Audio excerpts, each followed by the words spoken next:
자, 이번 시간에부터 우리가 해야 될 게 이제 전자공학입니다.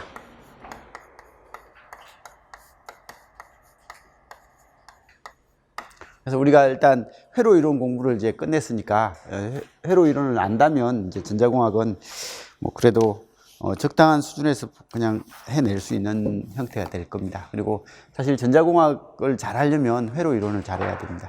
기초전기전자 파트를 좀 잘하고 회로 이론을 잘하면 전자는 생각보다 단순해요.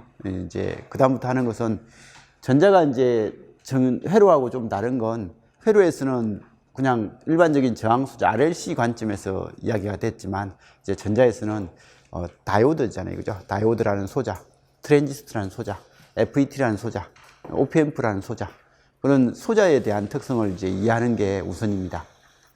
그래서 그 소자 특성을 이해를 일단 우선으로 해주시고, 그다음에 이제 그 다음에 문제들은 다 회로예요. 그러면 TR하고 RLC 소자, 뭐 FET하고 RLC 소자 이런 것들이니까 우리는 RLC 소자에 대한 내용들은 이제 아니까 소자에, 그러니까 TR이나 FET라는 이런 전자회로에 나오는 소자들만 집중해서 이제 이게 어떤 동작을 한다라는 걸 이해만 하면 되는 거예요. 그래서 그 이해하시면 회로 해석이 생각보다 쉬워집니다. 그래서 회로 해석이 안 되는 이유에 한 60%, 70%는 RLC를 정확하게 자기 거와 못 시켜서 그런 거예요. 그 다음에 이제 사실 다이오드가 어떻게 생겼고 TR이 어떻게 생겼고 이런 것들을 좀 안다면 그럼 TR에 대해서 이해하고 넘어가 버리면 그 다음부터는 그냥 다 RLC거든요.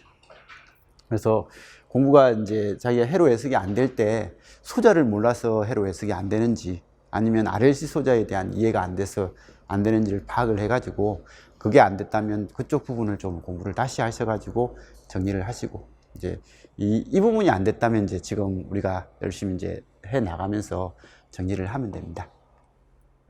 자, 어쨌든 전자공학을 잘 하려면 좀 전에 말씀드린 이 다이오드요.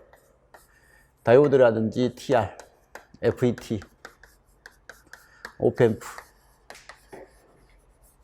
이런 소자들이죠, 그죠? 그래서 이런 소자들에 대한 이해가 필수적인 겁니다. 그래서 이 이해를 잘 해야 소자가 어떻게 동작하고 어떤 원리로 이루어져 있고 하는 것을 알아야 그러면 이제 주변 회로에 대한 해석에서 그 조건을 이제 맞게끔 해석만 하면 되거든요. 그러면 이 소자를 해석을 잘 하려면 필요한 내용이 뭐예요? 반도체 공학이고요. 그죠? 이 반도체에 대한 이해가 좀 선행이 좀 돼 주셔야 됩니다. 그래서 반도체 이해가 돼 주고, 그래서 우리 책에서는 일단 1장은 반도체 이론입니다.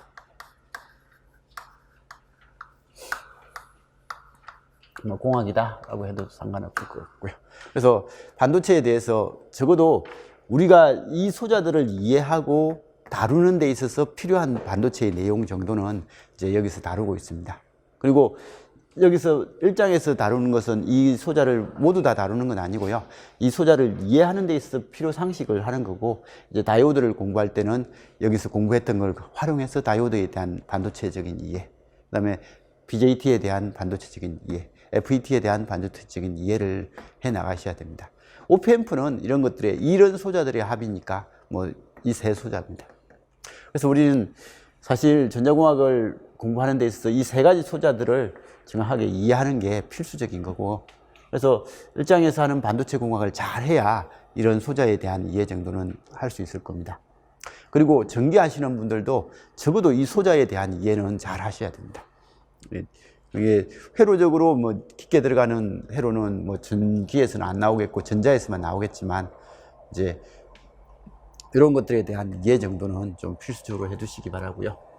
그다음에 이제 두 번째, 반도체 공학이 끝나면 이제 다이오드 이론이겠죠, 그죠?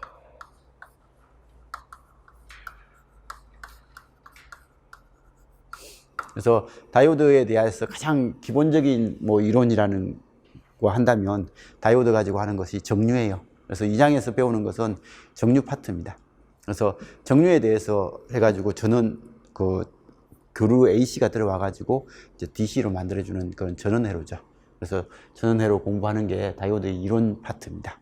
그리고 이제 이 응용 파트는 전기에서도 나오긴 해요. 제너 다이오드를 이용해서 이제 하는 부분들이 나오긴 하는데 그건 다이오도 이런 파트의 정류 파트의 내용이라고 생각을 한다면 응용에서는 파형 조작이거든요. 클리퍼, 클램퍼, 뭐 배합, 회로 뭐 이렇게 하는 파형 조작은 이건 전자만 좀 해주시면 되고 전기는 사실 큰 의미는 없는 것 같아요. 근데 다이오드 이론 쪽에서 전원회로까지는 전기도 열심히 해주셔야 되고요. 근데 뭐 그냥 공부하는 거니까 이거 같이 봐두셔도 상관없을 것 같습니다. 자, 그리고 이제 세 번째는 트랜지스터가 있죠, 그죠? 근데 트랜지스터보다는요, 우리는 이제 공부를 했기 때문에 TR보다는 BJT라는 용어를 바이폴라 정션 트랜지스터다라고 하는 단어가 더 맞을 것 같아요. 그래서 BJT의 이론이란 말은 이게 직류적인 거죠. 그래서 직류 해석과 교류 해석입니다. 이 부분이 뭐 시험 문제에서는 일단 제일 안 나옵니다. 근래에서는 생각보다 안 나옵니다.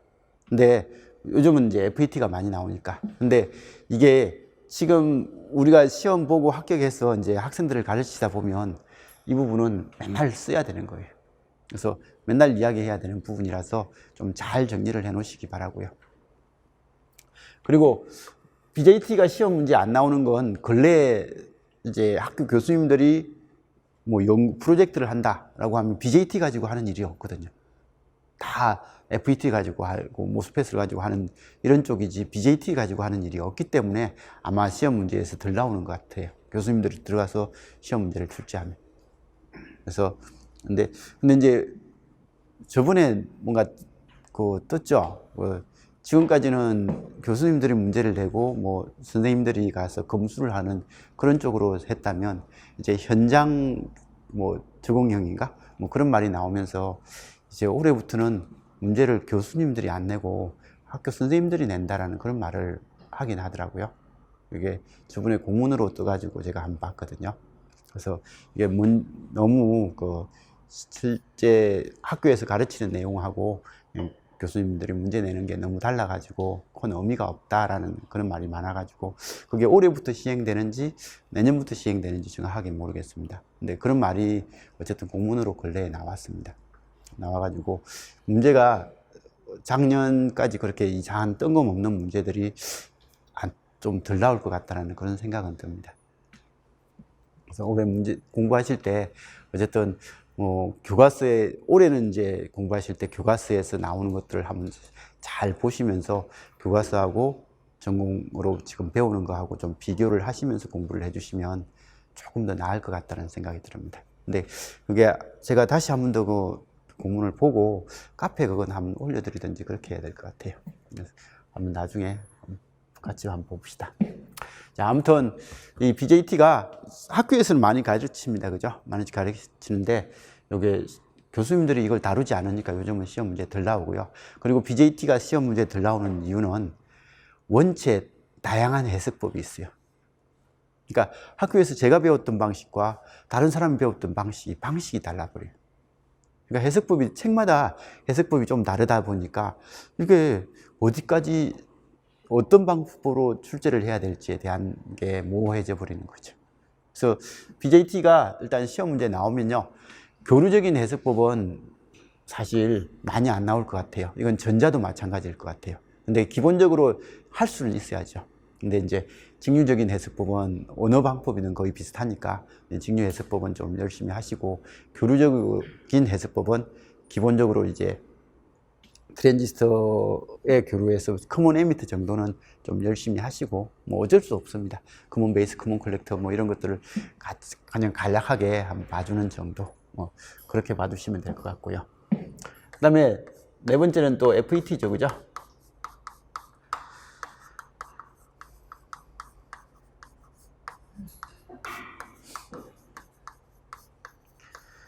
FET는 직류 해석, 교류 해석이라고 하는데 이것뿐만이 아니라 FET는 종류가 JFET,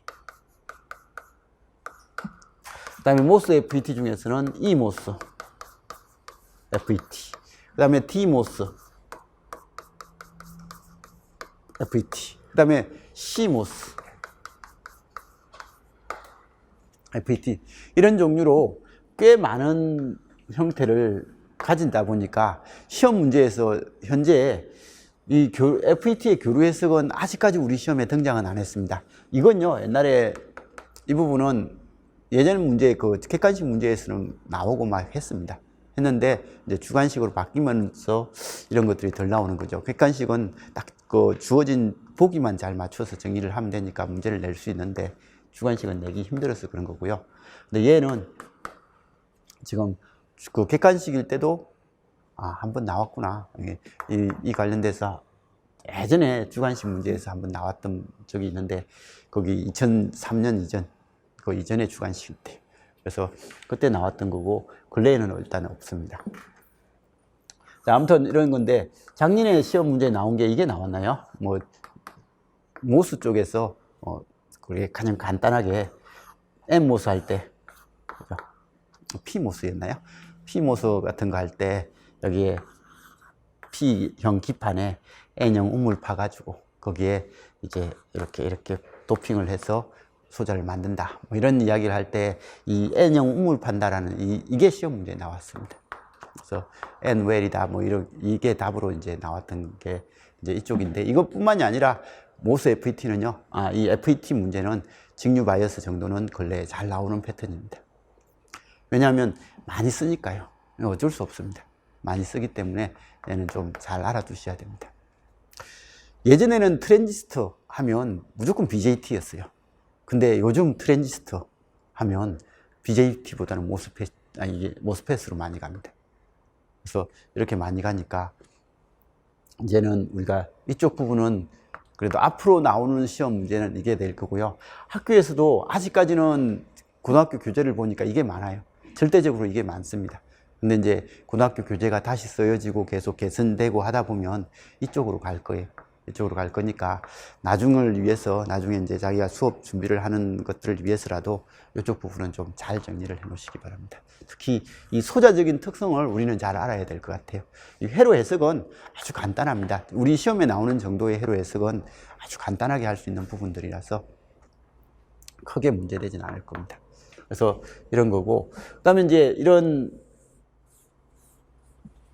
소자들에 대해서 이제 알았으면 다섯 번째는 이 소자들을 응용해서 하는 뭐 전력 정폭기, 그 다음에 부기한 정폭기, 그 다음에 발진, 이런 뭐 회로들입니다. 그죠? 이제 이 소자들을 이용한 회로들에 대해서 하는데 얘하고 얘는 좀 뒤쪽에 뽑아놨지만 어쨌든 이건 마지막 장에 발진을 놔뒀지만 어쨌든 이런 것들을 공부를 해야 될 겁니다. 근데 이 부기한 정폭기라는 것은 이 부기한이라는 단어는 딱 듣자마자 제어죠. 그죠? 제어공학의 내용의 다가 부기한이잖아요. 제어는 크게 이야기할 때 이 부기한에 대한 개념만 정확하게 이해를 하면 제어의 기본 개념은 여기서 다 나온 거예요. 나오면서 이제 안정화시켜주고 하는 그런 개념이거든요. 그래서 이 부기한, 그 다음에 발진은 정교한이라고 이야기를 합니다. 나중에 정교한 시키는 발진. 해가지고 요 두 가지고요. 그 다음에 특별하게 이제 정폭기를 쓸 때 제일 이야기 많이 되는 건 전력 정폭기죠. 그죠? 그래서 전력 정폭기하고 소신호 정폭기, 뭐 이런 단어를 쓰는데요. 소신호 정폭기, 대전력 정폭기. 그래서 대전력 정폭기는 전력 정폭기고 소신호 정폭기는 그냥 우리가 이 해로 해석할 때 배우는 것들이 다 소신호 정폭기로서 이렇게 나와 있습니다. 그래서 이런 것들을 하고, 그 다음에 이제 여섯 번째가 오프앰프죠. 우리 연산정폭기라고 이야기하는 거, 그죠? 그래서 연산정폭기. 사실 연산정폭기 내부 구조, 우리 시험에는 잘 안 나오지만 연산정폭기는 내부 구조를 이해를 하고 접근을 하면 뭐 조금 더 수월하긴 해요. 근데 내부 구조를 아무것도 모른다고 해도 인정만 하고 넘어가면 그냥 끝이. 그래서 끝인데 우리 시험에서 예전에 2003년 이전에 내부 구조가 나왔고요. 그 이후로는 내부 구조에 대한 개념은 안 나왔습니다. 안 나왔는데 어쨌든 얘는 내부 구조, 내부하고 외부적인 이제 결선이죠. 그죠? 외부 회로입니다. 그리고 근래에 나왔던 시험 문제는 절대적으로 이 외부에서 응용 회로를 만들어 가지고 사용하는 것들입니다. 그리고 아마 우리 시험 문제에서 제일 편한 문제일 거예요. OPMP는요. 사실 OPMP는 지금 현재 만들어지는 정폭기 중에서 제일 정폭을 잘 할 수 있는 거, 크게 할 수도 있고 안정적으로 할 수 있는 거예요. 그러면서 정폭도를 계산하는 데 있어서 제일 쉬운 거죠, 그죠? 제일 쉽게 정폭도를 내가 설계를 내 마음대로 할 수 있는 거예요. 얘들은 내가 원하는 정폭을 만들어내려면 어떤 바이어스를 잡아서 거기에 교류적인 해석을 해서 이렇게 찾아서 이득을 만들어내고 하는 그런 특성인데, 그거 만들어내기는 과정이 사실은 좀 불편해요. 불편한데 얘는요, 그냥 아무 생각 없이 만들어도 이득이 만들어져요. 내가 원하는 이득을 정확하게 만들어낼 수 있는 그런 특성을 가진 정폭기라서, 어쨌든 지금 현재 우리가 쓰는 정폭기 중에서 제일 깔끔하면서 좋은 정폭기예요. 만들어져 있는 정폭기 중에서. 그러니까 정폭도 크게 하고 성능도 다 좋은 특성이 나오면서 이득도 내 마음대로 쉽게 내가 마음대로 조절할 수 있게끔 그렇게 만드는 정폭기라서 이건 뭐 어쩔 수 없습니다. 시험 문제 많이 쓸 수밖에 없고 시험 문제 계속 나옵니다. 그리고 연산 정폭기만큼은 해마다 빠짐없이 나오죠, 그죠? 작년도 뭐 전자에서는 좀 뭐 그냥 기본적으로 지금까지 나왔던 패턴대로 나왔고, 근데 전기에서는 작년에는 비교기 형태가 나왔나요? 그래서 비교기 형태, 디지털 논리 관점이 좀 적용된 비교기 형태의 시험 문제가 나왔던 것 같아요. 그래서 나왔는데 어쨌든 OPMP는 뭐 크게 문제는 없을 겁니다. 그리고 쉬워요. 얘가 제일 쉬워요. 근데 얘를 공부할 때 이 내부를 공부하기 위해서 얘를 공부한다 생각하고 그냥 놔두시면 되는 거예요. 그래서 내부 내부 어려움은 버려도 되는 부분이지만 그래도 내부가 이런 동작을 하는구나 라고 알고 봐주시면 좋으니까. 그러면 이제 여기까지 끝나면 이제 기본적으로 아날로그적인 전자공학은 여기까지일 겁니다. 이제 그다음에 디지털이죠, 그죠? 그래서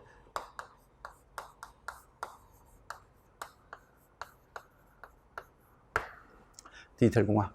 물론 뭐 디지털 공학의 파트를 뭐 수의 연산이라든지 이런 코드와 뭐 이런 파트가 있고, 디지털 공학은 세부적으로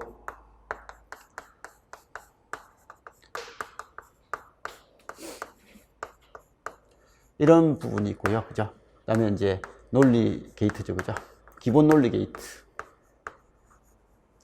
그래서 기본 논리 게이트에 대한 형태. 그다음에 이런 논리 게이트하고 수의 연산 같은 걸 안다는 상태에서 이런 논리 게이트를 조합을 여러 가지를 사용을 해가지고 만든 회로, 논리 회로죠, 그죠? 논리 회로 중에서 조합 논리 회로. 그리고 네 번째가 순서 논리 회로.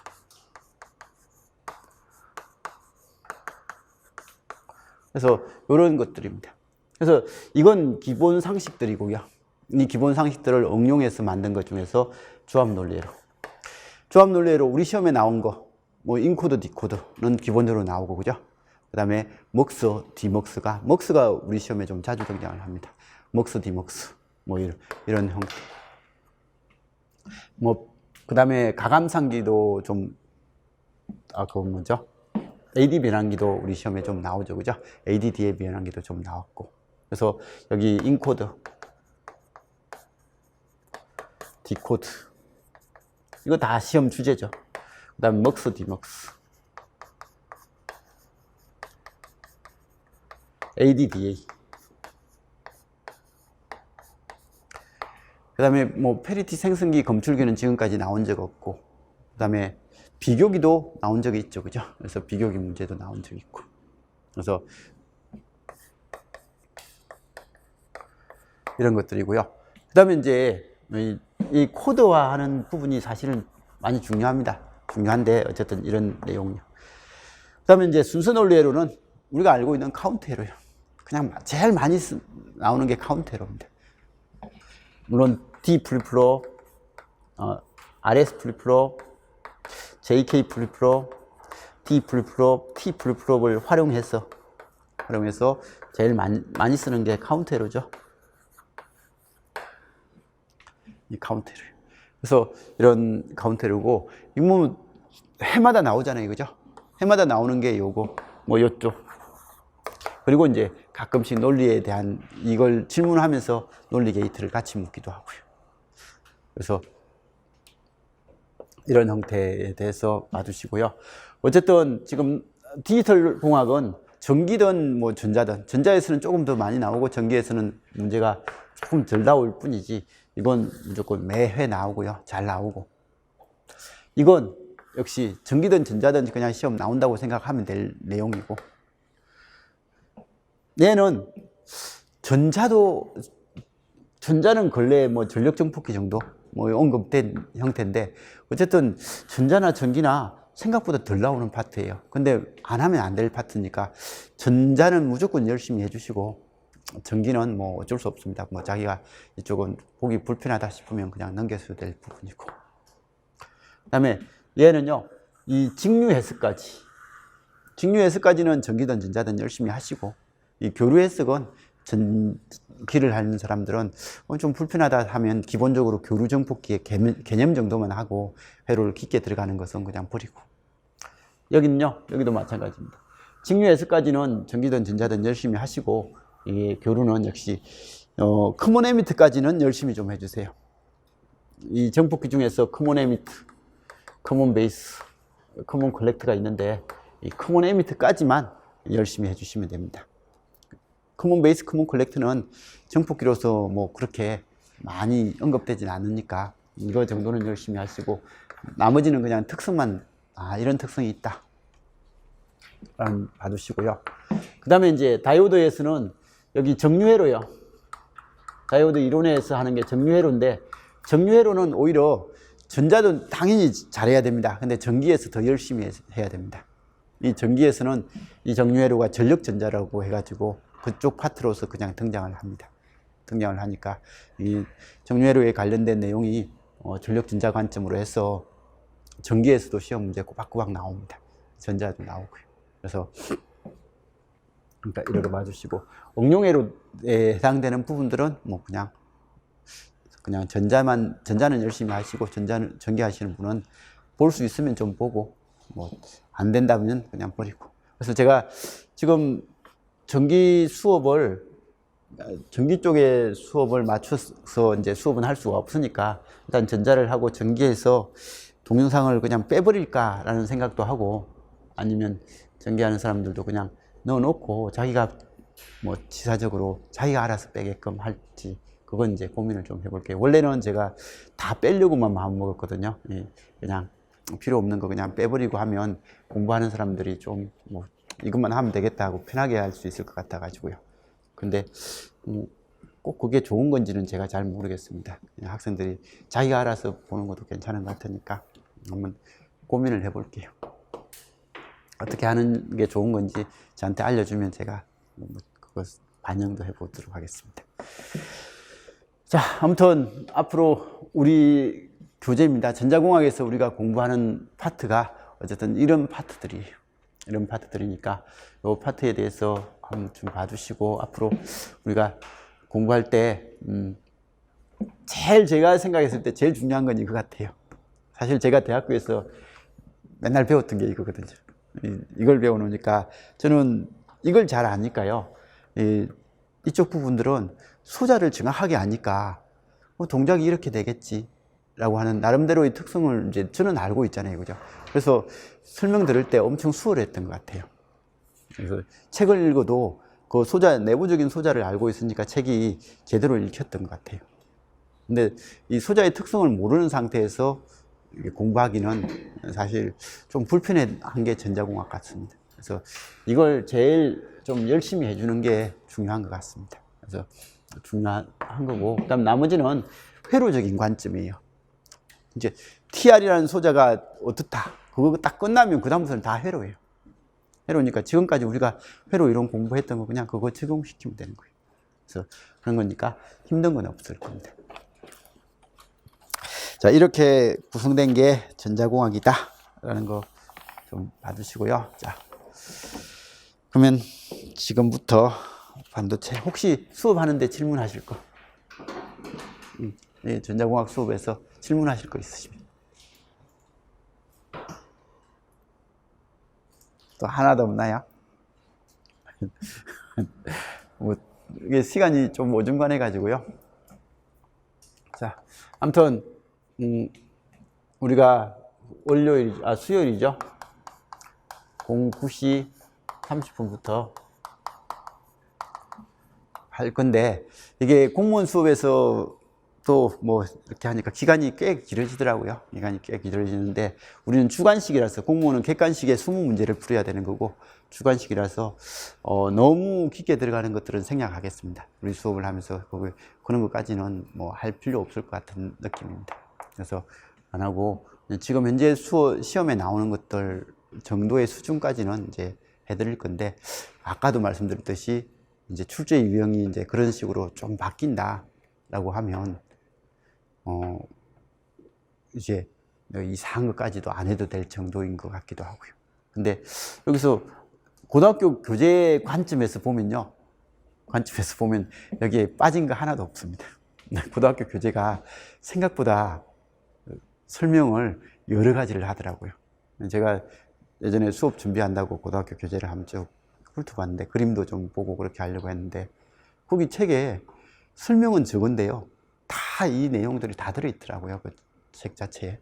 그래서 좀 하여튼 대학교 교재면 이 정도 두께에서 설명을 했다면, 고등학교 책은 몇 페이지 안에 중요한 수식은 다 집어넣어놨더라고요. 그래가지고 고등학교 책이 생각보다 보기 불편한 책입니다. 의외로 처음에는 저는 고등학교 책이 쉬운 거다라고 생각을 이렇게 하고 봤는데, 이 교재가 너무 요약을 많이 해놨던, 그러니까 필요한 것들을 이것도 집어넣고 이것도 집어넣는데 내용이 없으니까 좀 보기 불편한 책이더라고요. 그래서 책인데, 어쨌든 고등학교 교재 관점에서는 다 있는 내용이니까 뭐 어쩔 수 없는 것 같습니다. 자, 그리고 안 되면 뭐 여유가 생기면 뭐 화요일 날 거기 그게 끝나면요, 전작 이야기 끝나면 아마 여기 화요일하고 수요일 이렇게 수업을 하든지 뭐 그렇게 해가지고, 전작 이야기 마무리되는 게 일단 우선인 것 같으니까 그거 끝내고 화요일 날 수업을 하든지 그건 나중에 결정하도록 하겠습니다. 그리고 저번에도 말씀드렸죠. 다음 주인가요? 그게 다다음 주인가요? 다음 주인가요, 벌써? 다음 주 수요일? 아닌데. 제가 그 날짜를 착각했는 것 같은데요. 다음 주 수요일이 아니라 그 다음 주 같은데. 그 다음 주 같아요. 그 다음 주에 화요일 날 수업을 하고, 다음 주는 수요일 날 수업을 할게요. 제가 저번에 31일 뭐 그렇게 이야기했나요? 그게 다음 주 맞나요? 날짜가, 다음 주까지는 제가 화요일 날 수업이 있어요. 그 다음 주 화요일 수업이 없는 그 주에 일이 있는 것 같습니다.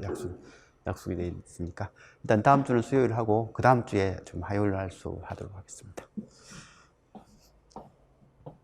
자, 뭐 시간이 너무 어중간해 가지고요, 화장실 갔다가 좀 이제 전작 수업 시작을 하도록 하겠습니다. 자, 5분만 쉴게요.